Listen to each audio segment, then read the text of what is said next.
ట్రంప్కి అసలు ఏం కావాలి? అతను ఒక బిజినెస్ మ్యాన్. ఏదైనా బిజినెస్ మైండ్ సెట్తోనే ఆలోచిస్తాడు.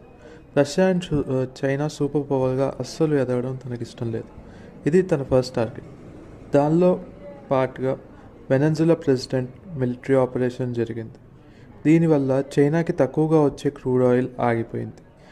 అండ్ రష్యా వెనెజులాలో ఇన్వెస్ట్ చేసిన billions of dollars oil and infrastructure, ఆ పాలసీస్ కూడా ఆగిపోతాయి. So first loss financial loss. కానీ లాస్ట్ ఫ్యూ డేస్ నుంచి జరుగుతున్న ఇన్సిడెంట్స్ చూస్తే ట్రంప్ రష్యాని ఇంకా ఎక్కువగా టార్గెట్ చేస్తున్నారు. ఎందుకంటే రష్యా సపోర్ట్ చేస్తున్న ఇరాన్లో ప్రొటెస్ట్కి అన్అఫీషియల్గా యుఎస్ బ్యాక్ చేస్తుంది.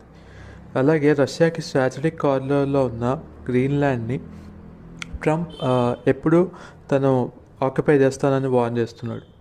అలాగే రష్యా దగ్గర ఎప్పటి నుంచో క్రూడ్ ఆయిల్ కొంటున్న ఇండియా మీద హెవీ టారిఫ్స్ వేస్తూ రష్యాని వార్న్ చేస్తున్నాడు.